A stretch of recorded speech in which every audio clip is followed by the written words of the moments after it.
Hello, students, and welcome to Roshi's Education Point. Today, we will be talking about Class 6th Geography, Chapter Number 1, The Earth in the Solar System. Now, let's get started. How wonderful it is to watch the sky after sunset. Sunset होता है जब आपका सूरज आसमान में नहीं होता है, तो उस टाइम पर स्काई को देखना बहुत ही अच्छा लगता है. One would first notice one or two bright dots shining in the sky. अब जैसे ही लाइट है आसमान में और अंधेरा होने वाला है, तो आपको एक दो छोटे छोटे शाइनी डॉट्स दिखना स्टार्ट हो जाएंगे आसमान में. Soon you would see the number increasing. और धीरे धीरे वो डॉट्स की क्वांटिटी बढ़ती जाएंगी. You cannot count them anymore. और कुछ टाइम बाद आप उन छोटे छोटे डॉट्स को काउंट भी नहीं कर सकते हो. The whole sky is filled with tiny shining objects. Some are bright, others dim. कुछ टाइम बाद पूरा आसमान इन छोटे छोटे शाइनिंग डॉट्स से भर जाता है. कुछ ज़्यादा शाइन करते हैं, कुछ थोड़े से डिम हो जाते हैं. It seems as if the sky is studded with diamonds. और दिखने में ये ऐसा लगता है जैसे पूरे आसमान में डायमंड्स ही डायमंड्स लगे हुए हैं. They all appear to be twinkling. और वो ऐसे दिखते हैं जैसे वो चमक रहे हैं. But if you look at them carefully, you will notice that some of them do not twinkle as others do. अब जब हम इनको ध्यान से देखेंगे, ये जो चमक रहे हैं, इनको जब आप ध्यान से देखोगे तो आपको एक चीज़ नोटिस होगी कि सारी चीज़ें चमक नहीं रही है. Everything is not twinkling. They simply glow without any flicker, just as the moon shines. कुछ ऐसे ऑब्जेक्ट्स भी होते हैं जो ट्विंकल नहीं करते. ट्विंकल क्या होता है? कभी लाइट तेज़, कभी लाइट कम, उसको ट्विंकल करना कहते हैं. तो यहाँ पर कुछ ऐसे ऑब्जेक्ट्स भी होते हैं जो ट्विंकल नहीं करते हैं, वो सिर्फ ग्लो करते हैं. जैसे मून है, तो मून लाइट देता है, अब उसके बाद वो ग्लो ऐसे ट्विंकल नहीं करेगा बार बार. Along with these bright objects, you may also see the moon on most of the days. अभी आपको छोटे छोटे ब्राइट ऑब्जेक्ट्स तो दिखते ही हैं स्काई में, इसके अलावा ज़्यादातर दिनों पर आपको मून भी दिखता है. It may, however, appear at different times, in different shapes, and at different positions. अब अलग क्या होता है? ये अलग अलग टाइम पर दिखते हैं, अलग जगह पर दिखते हैं, अलग शेप में दिखते हैं. You can see the full moon only once in about a month's time. It is full moon night और पूर्णिमा. अब पूर्णिमा एक महीने में एक बार आती है और इस दिन आप फुल मून को देख सकते हो, कंप्लीट मून को देख सकते हो. A fortnight later, you cannot see it at all. It is a new moon night or Amavasya. Fortnight later means 15 days बाद क्या आ जाएगी आपकी? New moon. न्यू मून क्या होता है? उस दिन आपको आसमान में मून दिखता ही नहीं है, इसको हम हिंदी में अमावस्या बोलते हैं. On this day, you can watch the night sky best, provided it is clear night. अगर रेनी सीजन नहीं है, आसमान बिल्कुल क्लियर है, तो इस दिन आप आसमान में बहुत अच्छा तरीके से स्टार्स को देख सकते हो. Do you wonder why can't we see the moon and all those bright tiny objects during daytime? अब कभी आपने सोचा है कि मून और ये जितने भी टाइनी ऑब्जेक्ट्स की हमने बात करी है, इनको हम दिन में क्यों नहीं देख पाते हैं? It is because the very bright light of the sun does not allow us to see all these bright objects of the night sky. अब दिन में क्या होता है कि सन की रोशनी इतनी तेज़ हो जाती है कि हमको ये दिखते ही नहीं है. The sun, the moon and all those objects shining in the night sky are called celestial bodies.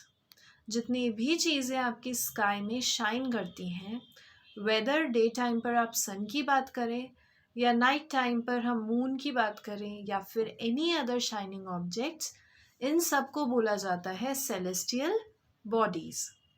Some celestial bodies are very big and hot. अब कुछ सेलेस्टियल बॉडीज बहुत बड़ी होती हैं एंड गर्म भी होती हैं. They are made up of gases. अब ये सेलेस्टियल बॉडीज गैस से बनी हुई होती हैं. They have their own heat and light which they emit in large amounts. Celestial bodies अपनी खुद की लाइट देती हैं सबको. These celestial bodies are called stars. The sun is a star. तो ये celestial bodies का हमने definition देखा कि जो भी ऑब्जेक्ट स्काई में अपनी खुद की लाइट देता है वो हो जाता है celestial body. तो दिन के टाइम पर तो सन भी तो अपनी खुद की लाइट देता है. That means sun is also a celestial body and stars are celestial body. Countless twinkling stars in the night sky are similar to the sun, but we do not feel their heat or light, and they look so tiny because they are very, very far from us.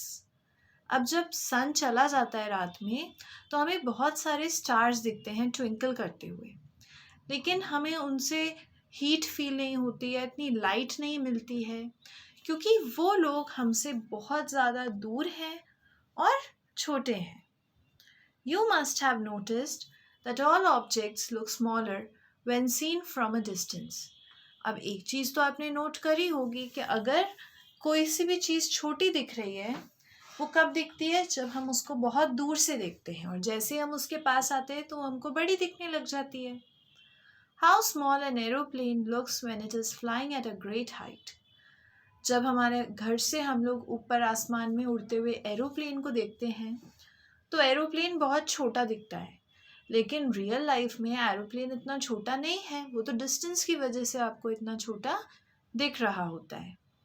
While watching the night sky, you may notice various patterns formed by different groups of stars. These are called constellations. अब जब रात का time होता है तो stars तो होते हैं स्काई में, वो लोग जो स्टार्स हैं अलग अलग पैटर्न बनाते हैं और इन्हीं पैटर्न्स को हमने कॉन्स्टलेशंस का नाम दे दिया है. उर्सा मेजर और big bear is one such constellation. One of the most easily recognizable constellation is the Saptarishi. It is a group of 7 stars that forms a part of the Ursa Major constellation. अब Ursa major तो एक बड़ी constellation है, लेकिन हम easily इसके अंदर एक छोटी सी कॉन्स्टलेशन और है, सप्तऋषि. तो हम सप्तऋषि को आइडेंटिफाई कर सकते हैं. अगर आप देखोगे तो जो फिगर दे रखा है ना, इसमें भी आपको 7 स्टार्स दिखेंगे जो कि कुछ क्वेश्चन मार्क जैसा फॉर्मेट बना रहे हैं. इन्हीं को हम सप्तऋषि बोलते हैं. Ask someone elder in your family or neighborhood to show you more stars, planets and constellations in the sky. आप किसी बड़े को बोल सकते हो, अलग अलग पैटर्न्स आपको स्काई में दिखाएंगे. In ancient times, people used to determine directions during the night with the help of stars. दिन में हम सन से डायरेक्शन पता लगाते हैं और रात में हम लोग स्टार्स की हेल्प से डायरेक्शन पता लगा सकते हैं. The North Star indicates the north direction. It is also called the pole star. अब जो नॉर्थ स्टार है वो हमें नॉर्थ डायरेक्शन के बारे में बताता है और इसी को हम पोल स्टार भी कहते हैं. It always remains in the same position in the sky. ये स्टार कभी भी अपनी पोजीशन चेंज नहीं करता है, हमेशा नॉर्थ डायरेक्शन में ही आपको दिखता है. We can locate the position of the pole star with the help of the सप्तऋषि. अब डायग्राम में देखो, जहाँ सप्तऋषि का नीचे वाले 2 स्टार्स खत्म होते हैं वहीं से स्ट्रेट आप देखेंगे तो आपको आपका पोल स्टार दिख जाता है. Look at figure 1.1. You will notice that if an imaginary line is drawn joining the pointer stars and extended further, it will point to the pole star. यही मैंने आपको बताया है कि लास्ट के 2 स्टार्स के जॉइन करते हुए अगर आपने एक लाइन को आगे एक्सटेंड करा है तो वो नॉर्थ स्टार पर जाकर रुकती है. Some celestial bodies do not have their own heat and light. कुछ सेलेस्टियल बॉडीज़ ऐसे भी होती हैं जिनके पास खुद की हीट या फिर खुद की लाइट नहीं होती है, लेकिन फिर भी हम उनको सेलेस्टियल बॉडीज़ ही बोलते हैं. They are lit by the light of the stars. Such bodies are called planets. अब सेलेस्टियल बॉडीज़ की तो हीट एंड लाइट होती है, तो इसको हमने एक नया नाम दे दिया, which is planet. The word planet comes from the Greek word planetai, which means wanderers. अब ये जो planet है ये कहाँ से वर्ड आया है? ये एक ग्रीक वर्ड है जिसका मतलब होता है wanderers.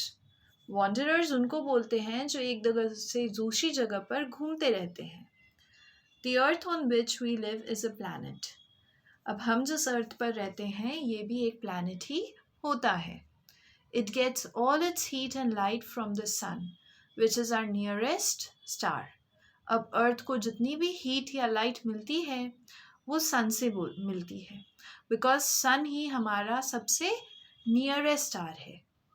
If we look at the earth from a great distance, say the moon, it will appear to be shining just as the moon. अब हम यहाँ अर्थ पे से अगर मून को देखते हैं तो मून शाइनिंग दिखता है.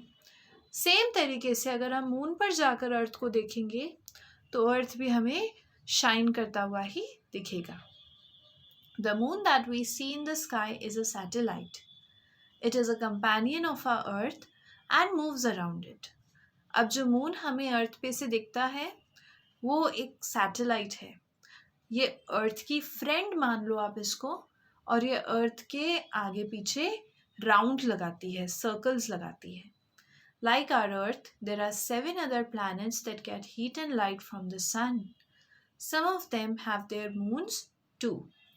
अब सन तो एक ही है, तो हमारे अलावा भी जो 7 डिफरेंट प्लैनेट्स हैं उनको भी लाइट और हीट सन से मिलती है.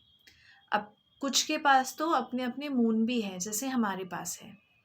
The solar system, the sun, 8 planets, satellites and some other celestial bodies known as asteroids and meteoroids. अब ये डायग्राम है. Form the solar system. We often call it a solar family with the sun as its head. Solar system में सन होता है, planets होते हैं, different celestial bodies, asteroids, meteoroids होते हैं. अब एक एक चीज़ को हम लोग डिटेल में पढ़ेंगे. Let's start with the sun. The sun is the center of the solar system. It is huge and made up of extremely hot gases. अब सन क्या है? एकदम सेंटर पॉइंट है हमारे सोलर सिस्टम का, बहुत बड़ा है और ये बहुत सी गरम गैसेस से बना हुआ है. It provides the pulling force that binds the solar system. अब इसके अंदर ऐसी पुलिंग फोर्स है कि ये सारे प्लैनेट्स को, स्टार्स को अपनी तरफ खींच कर रखती है, किसी को भी जाने नहीं देती है. The sun is the ultimate source of heat and light for the solar system, but that tremendous heat is not felt so much by us because despite being our nearest star, it is far away from us. The sun is about 150 million kilometers away from the earth. अब सन से ही हमें सारी heat and light मिलती है. अब हमने क्या बोल दिया कि सन तो अर्थ के सबसे पास है. इतना पास होने के बाद भी हमें इसकी गर्मी उतनी ज़्यादा फील नहीं होती है, बिकॉज पास से भी इनका मतलब क्या है? 150 मिलियन किलोमीटर्स दूर है वो अर्थ से. फिर आते हैं planets. There are 8 planets in our solar system. In order of their distance from the sun, they are Mercury, Venus, Earth, Mars, Jupiter, Saturn, Uranus and Neptune. अब ये जो नाम दे रखे हैं ना, ये सन से इनके डिस्टेंस के बेसिस पर दे रखे हैं. जैसे सबसे पहले मरकरी है, दैट मीन्स सन के सबसे पास मरकरी है. सेकंड नंबर पे वीनस है, तो सन से सेकंड डिस्टेंस वीनस का है. इस तरीके से ये लोग दे रखे हैं हमको. All the 8 planets of the solar system move around the sun in fixed path. These paths are elongated. They are orbits. अब सन के आसपास ये सारे प्लैनेट्स घूमते रहते हैं और ये जिस रास्ते पर घूमते हैं उसे हम ऑर्बिट बोलते हैं. Mercury is nearest to the Sun. It takes only about 88 days to complete one round along its orbit.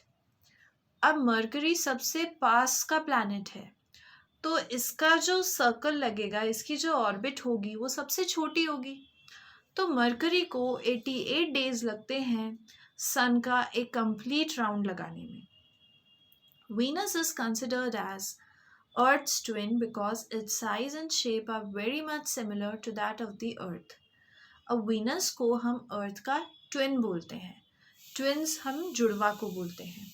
हमने इसको ट्विन्स क्यों बोला? बिकॉज ये साइज और शेप में बिल्कुल हमारी अर्थ के बराबर है। Till recently, Pluto was also considered a planet. However, in a meeting of the International Astronomical Union, a decision was taken that Pluto, like other celestial objects discovered in recent past, may be called dwarf planets. अब 2006 अगस्त में क्या हुआ था कि Pluto को planet नहीं माना गया था। ऐसा इसलिए बिकॉज प्लूटो साइज में बहुत छोटा था। तो इस तरीके के और भी प्लैनेट्स थे जिनको हम लोग इतना रिकग्नाइज नहीं करते थे एज मेन प्लैनेट्स। तो जो हमारा इंटरनेशनल एस्ट्रोनॉमिकल यूनियन हुई थी, वहाँ पर एक मीटिंग हुई और ये डिस्कशन किया गया कि इसको हमें प्लैनेट से हटाकर ड्वार्फ प्लैनेट की कैटेगरी में डाल देना चाहिए। Then comes your Earth. The Earth is the third nearest planet to the Sun. Sun से थर्ड नंबर का नियरेस्ट प्लैनेट है हमारा earth. In size it is the fifth largest planet. Size की बात करें तो पूरे सोलर सिस्टम में जितने भी प्लैनेट्स हैं ये फिफ्थ नंबर पे आता है। It is slightly flattened at the poles. That is why its shape is described as a geoid. Geoid means an earth like shape. Earth की शेप कैसी है? पूरा तो सर्कल है, लेकिन जो दोनों पोल्स हैं, दोनों ऊपर नॉर्थ पोल और साउथ पोल हैं, वहाँ से वो फ्लैट है। तो इसको आप प्रॉपर सर्कल भी नहीं बोल सकते हो। तो इसके लिए हमने एक नया वर्ड निकाला था, ग्योइड। और ये ग्योइड वर्ड हमने अर्थ लाइक शेप, जिसकी भी शेप अर्थ जैसी है, हम उसे ग्योइड बोलते हैं। Conditions favourable to support life are probably found only on the earth. ऐसी कंडीशंस जिसमें कोई जिंदा रह सकता है वो सिर्फ हमें लाइफ अर्थ पर ही मिलती है। Earth is neither too hot nor too cold. ये ना तो ज़रूरत से ज़्यादा गर्म है और ना ही ज़रूरत से ज़्यादा ठंडा है. It has water and air which are very essential for our survival. जिंदा रहने के लिए अर्थ पर पानी भी है और अर्थ पर एयर भी है, हवा भी है. The air has life-supporting gases like oxygen. Because of these reasons, the Earth is a unique planet in the solar system. Air एक ऐसी चीज़ होती है जिससे हम ब्रीथ करते हैं, तो एयर में ऑक्सीजन होता है, इसलिए हम ब्रीथ करते हैं। और इसी वजह से अर्थ एक यूनिक प्लैनेट है हमारे सोलर सिस्टम पे, जहाँ पर हम लोग रहते हैं। Then comes your moon. Our Earth has only one satellite. That is the moon. Its diameter is only 1/4 that of the earth. अब अर्थ के पास एक ही सैटेलाइट है जिसे हमने मून बोला है। मून की साइज जो है अर्थ का सिर्फ 1/4. हमारे quarter 4 quarters make a complete circle, तो सिर्फ 1/4 आप इसको बोलोगे, इतना सा ही डायमीटर है हमारे मून का। It appears so big because it is nearer to our planet than other celestial bodies. अब ये है तो छोटा, लेकिन ये दिखता बड़ा क्यों है? बिकॉज ये हमारे प्लैनेट अर्थ के बहुत पास है। जो सेलेस्टियल बॉडीज पास में होती हैं वो बड़ी दिखती हैं।